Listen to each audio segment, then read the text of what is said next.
तमाम लोग आपके बीच आएंगे, मिलने जुलने का दौर शुरू होगा। कुछ लोग तो पांव पर भी गिर जाते हैं, वैसी तस्वीरें भी यहाँ आई। चंद सवाल उन लोकतांत्रिक व्यवस्था के संचालन करने वालों से सदैव रहा है और आज भी है। एक तो चुनाव में जो नामांकन की प्रक्रिया है उसको बड़ा जटिल कर दिया गया। ये सभी को सुनने की चीज है। इतना जटिल कर दिया गया कि एक सामान्य व्यक्ति यदि चाहे भी, पढ़ा लिखा भी यदि क्यों ना हो, लेकिन अगर सामान्य परिवार से है तो उसका नामांकन करना असंभव जैसा दिख रहा। जो जाहिल है लेकिन उसके पास करोड़ों रुपए है तो वो 50,000 20,000 का वकील रख रहा। ये इस लोकतंत्र का एक मजाक है। नामांकन प्रक्रिया सरल होना जरूरी है, ये चुनाव में एक मुद्दा बनना चाहिए।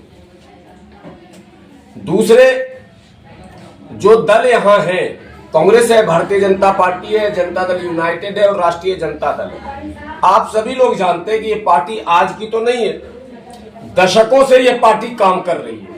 इसके ब्लॉक में भी अध्यक्ष हैं, इनके जिला में भी अध्यक्ष हैं, ब्लॉक और जिला में इनके संगठनात्मक ढांचे हैं, महासचिव हैं, सचिव हैं, उपाध्यक्ष हैं, सब हैं। फिर इनको टिकट बांटने में इतनी कठिनाई क्यों होती है कि जब चुनाव का दिन एक दिन बच जाता है तब ये टिकट का ऐलान करते हैं। इसका मतलब कि जिस लोकतांत्रिक व्यवस्था की दुहाई दी जा रही है, वास्तविकता यह है कि ये पार्टियां ही उस व्यवस्था को कमजोर कर रही है। जब संगठन है ही तो उम्मीदवार तो आपका महीनों पहले मैदान में आ जाना चाहिए, लेकिन ऐसा किया नहीं जा रहा।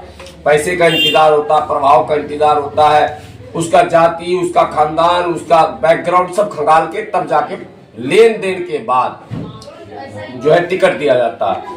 अब मतदाता भाइयों का भी मिजाज विचित्र है। मतदाता भाई भी पूछते हैं कि ये जो उम्मीदवार मैदान में है ये जीत पाएगा। पूछेंगे आप कैसे नहीं जीतेगा, बोले एकरा पास तो कुछ है नहीं करे। तो भाई क्या चीज नहीं है? मशीन ईवीएम आपके पास है, वोट आपको डालना है, घर से निकल के आपको जाना है, बटन आपको दबाना, इसमें कहां पे कुछ लग रहा। और हाथी हो, घोड़ा हो, लालटेन हो, कुछ हो, जिस पे बटन आपका दबेगा वही जीते। कोई पार्टी नहीं जीत सकती है। जनता जिस पर बटन दबा देगी वो जीत जाएगा। इतनी बात समझने के बाद भी आप भी पूछते हैं कि फलाना ने किसको टिकट दिया। यानी कि लोकतंत्र में आपको भी नहीं पता कि आपका सेवक कौन है। अब मैं यहां पर बैठा हूं, आफ्ताब साहब यहां पर बैठे हैं। गांव, कस्बा और कस्बा के अगल बगल के लोग, अड़ोस पड़ोस के लोग ये जानते हैं कि आफ्ताब साहब हैं, इब्दुर्रहमान साहब हैं, ये लोग लगातार सोशल एक्टिविटी में लगे रहते हैं। क्या ये बात सच है कि नहीं? जी, लगे रहते हैं ना भाई। सामाजिक कार्य करते रहते हैं निरंतर, कुछ न कुछ, चाहे वो कंबल बांटना हो, चाहे वो कपड़े बांटने हो, चाहे वो दवाइयां बांटने हो, चाहे लोगों की समस्याओं में उनके साथ जाना हो, मिलना, संपर्क में। और इतना कुछ होने के बाद भी अगर आपको ये पता नहीं कि आफ्ताब साहब चुनाव लड़ रहे हैं और उनका चुनाव चिन्ह मुखामुख है, तब तो फिर लोकतंत्र बचना मुश्किल हो जाएगा। अगर पार्टी के नाम पर वोट देंगे तो पार्टी डिक्टेटर बन जाएगा। वो जिसको चाहेगा गंगा पार से भी उठाकर लाकर आपके सर पर थोप देगा। और ये हुआ है, कई बार हुआ है आपके क्षेत्र में। दूसरे क्षेत्र के लोग भी आकर चुनाव लड़े हैं और जीत कर गए। सिर्फ दल के नाम पर आपने वोट दिया।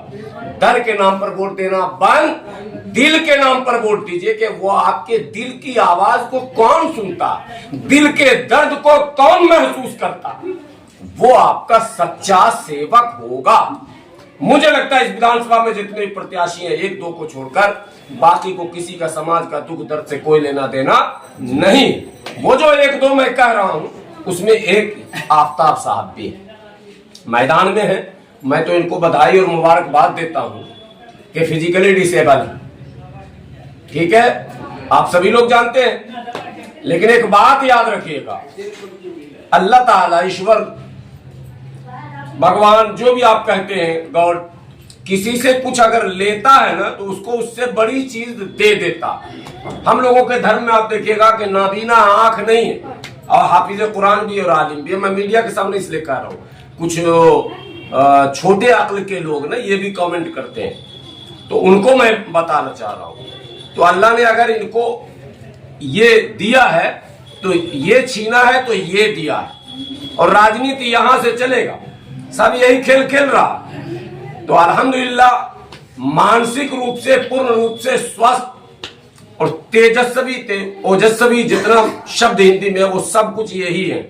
आफ्ताब साहब सारा शऊर है, सारी समझ है, फहम है, अकल है, नौजवान है, सबका दर्द दुख जानते और समझते और महसूस करते हैं, और जो महसूस करेगा वही दौड़कर आगे बढ़ेगा। आपके दुख दर्द में सदैव तत्परता के साथ हाजिर रहने की जो कला इनके अंदर है, उसी कला के कारण आज मैदान में लोकतंत्र में कोई बड़ा छोटा नहीं है। वास्तविक लोकतंत्र में मतदाता सबसे बड़ा है। अभी जितने नेता आएंगे ना, अरबपति जो मक्खी भी अपने बदन पर बैठने नहीं देते, आपको अपने दरवाजे पर खड़ा होने भी नहीं देंगे, लेकिन आज वो आपके दरवाजे पर आएंगे और आपके पांव पर सीधे गिर जाएंगे। ये कला बंद होनी चाहिए। आप उनको कहो भैया पांव पे गिरने की जरूरत नहीं है, हमें ईश्वर ने बुद्धि दिया है, हम देखेंगे कि जो भी प्रत्याशी है उसमें जो अच्छा होगा उसको हम वोट दे देंगे। मैं साहेबपुर कमाल विधानसभा क्षेत्र के समस्त मतदाताओं से दो बातें सिर्फ कहने आया हूं। चूंकि मैं पीस पार्टी का राष्ट्रीय प्रवक्ता हूं, प्रभारी हूं, और पिछले 10 वर्षों में मैं भी समाज के बीच रहता हूं। तमाम बड़े बड़े प्लेटफॉर्म जंतर मंतर से लेकर कोई जगह नहीं है जहां हमने धरना प्रदर्शन आंदोलन नहीं किया। जो लोग भी सोशल मीडिया पर एक्टिव है, अधिकांश लोग हमें भी सुनते हैं। मैं दो बातें कहने आया हूं। एक कि जो पार्टियां ये कहती हूं आपको कि भाजपा का अगर हर बैग छे तो तोरा ही वोट दिए पर, तो समझिए कि इनडायरेक्टली वो भाजपा जैसी मानसिकता का ही पोषक है। यदि ये कोई कहता आपसे कि भाजपा को अगर हराना तो तोरा मजबूरी छो दिए ये पर, तो मजबूर होकर वोट नहीं डालना किसी भी कीमत पर। वोट मजबूर करके अगर डलवाया तो लोकतंत्र कहां रहा। आज जो पैटर्न है वोटिंग का, वो मजबूर करके हमसे वोट डलवाया जा रहा, तो नहीं डालो। तब फिर भाजपा आए तो फिर मियाँ का गरिए तो फिर मियाँ का मार तो इत्यादि इत्यादि ऐसे शब्दों का इस्तेमाल लोग करते हैं, और माइनॉरिटी को विशेषकर और दलित को विशेषकर दबा के डरा के उनका वोट गोलबंद कराया जाता। ये परंपरा बंद होनी चाहिए। वोट बुद्धि विवेक के साथ रोजी रोटी पर, पढ़ाई लिखाई पर, दवाई कमाई पर, सड़क बिजली पर, पानी पर, स्वास्थ्य पर, शिक्षा पर, इस पर देना चाहिए। आज जो विकलांग का सर्टिफिकेट बनाने जाइए, चक्कर काटते काटते आप परेशान हो जाएंगे। विकलांग आदमी को वो सुविधा होनी चाहिए कि उसके घर पर यदि पता है एक कॉल, उसकी सारी समस्याओं का समाधान उसके घर पर, तब न सेवा होगा। करवाइए ना घर के बगल में, गांव में, कि भाई सरकार कैंप लगाती है, सरकार आपका सर्टिफिकेट बनाएगी, सरकार ये करेगी ना। दौड़ते जाइए, वहां अस्पताल में जाइए, वहां ये बनाइए, वहां मेडिकल बनाइए, इतना प्रोसेस है, तब जाके वो सर्टिफिकेट बनता है। 72-74 साल हो गए देश को आजाद हुए, लोकतांत्रिक व्यवस्था को, और अभी तक इसी परिस्थिति में हम जी रहे हैं। इससे मुक्ति के लिए बदलाव एक दिन में संभव नहीं। पहले मतदाता को बदलना पड़ेगा, तब व्यवस्था बदलेगी। मतदाता जब तक दल के प्रभाव से बाहर नहीं आएंगे, अपने बुद्धि विवेक का इस्तेमाल नहीं करेंगे, तब तक ये व्यवस्था नहीं बदलेगी। क्या आप लोग चाहते हैं व्यवस्था को बदलना? बिल्कुल चाहते। तो दल के प्रभाव से बाहर निकलिए और एक नया इतिहास लिखिए, नए लीडरशिप को सामने लाइए और कहिए कि होंगे कोई पटना में नेता, होंगे कोई बेगूसराय में नेता, साहेबपुर कमाल में तो हमारा नेता अगर कोई है तो उसका नाम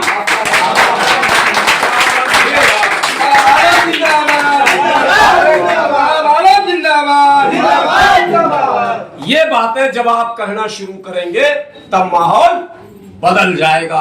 और आप अपने वोट की ताकत को पहचानना चाहते हैं तो एक बार वोट देकर देखिए। इनके चुनाव चिन्ह क्या दिया? सेब। स्वास्थ्य के लिए भी जरूरी है सेब जो है, और इस मौसम में सबसे ज्यादा सूटेबल जो है वो सेब ही है।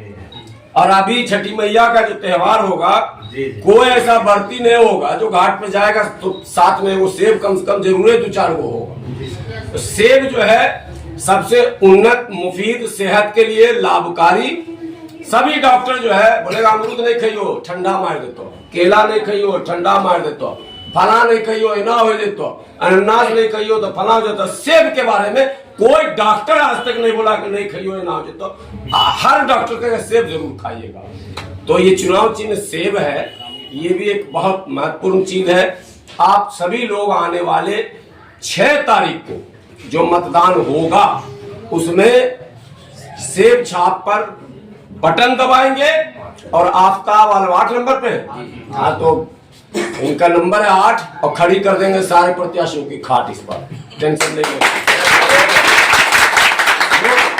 लोग जब हल्के में लेता है ना, वो इसलिए लेता है कि पब्लिक दल के प्रभाव में रहती है, और पब्लिक अगर बोल दे है और नीतीश जी तो पटना में है जी, तो आपका कोई घटना होगा तो नीतीश जी को फोन कीजिएगा, तेजस्वी जी को फोन कीजिएगा, राहुल जी को कीजिएगा, कोई भी बात होगी जरूरत होगी पहले आफ्ताबे को ना फोन कीजिएगा, बगल में रहेगा उसी को ना बुलाइएगा। तो नेता वही होना चाहिए, आपके वोट का हकदार भी वही होना चाहिए। मैं दिल्ली से चलकर, मैं भी बेगूसराय का लाल हूँ, रहता दिल्ली में, लेकिन बेगूसराय के मातृभूमि बेगूसराय हमारी है।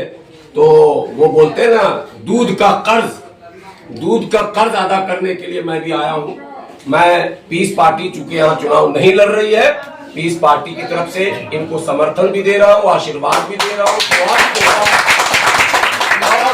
और साथ ही साथ आप सभी लोगों को ये बता देना चाहता हूँ, जितने चौक चौराहे हैं बड़े बड़े, वहां नुक्कड़ सभा भी करेंगे, वहां लोगों से अपील भी करेंगे, वहां लोगों से विनती भी करेंगे कि सभी लोग आने वाले 6 तारीख को सेब के निशान पर बटन दबाकर नौजवान उभरते हुए नेता आफ्ताब आलम को मजबूत लीडर बनाकर इस क्षेत्र में सामने लाए, ताकि एक इतिहास लिखा जा सके। यही अपील करने आपके बीच आया हूं, फिर आऊंगा। आज के लिए ये गुजारिश हमारी है, अपील है, और आप लोगों से विनती है, पत्रकार बंधुओं से भी जो लोग हैं, कि आपके माध्यम से ये दूर दूर तक बात चली जाए, ताकि यहाँ 100-200 लोग मौजूद हैं, बाकी लोग जो नहीं है उन तक ये आवाज चली जाए। और आप लोगों से भी गुजारिश है, जहां बैठिए, जिधर बैठिए, बोलिए वो हमारे वोट से जीतते, हम दल नहीं जानते, हम दिल पे वोट देंगे, दल पे इस बार नहीं देंगे, यही नारा देना। इंशाअल्लाह उम्मीद है कि साहबपुर कमाल फिर एक नया इतिहास लिख देगा। आफ्ताब साहब को बहुत बहुत बधाई और मुबारकबाद। आफ्ताब साहब वो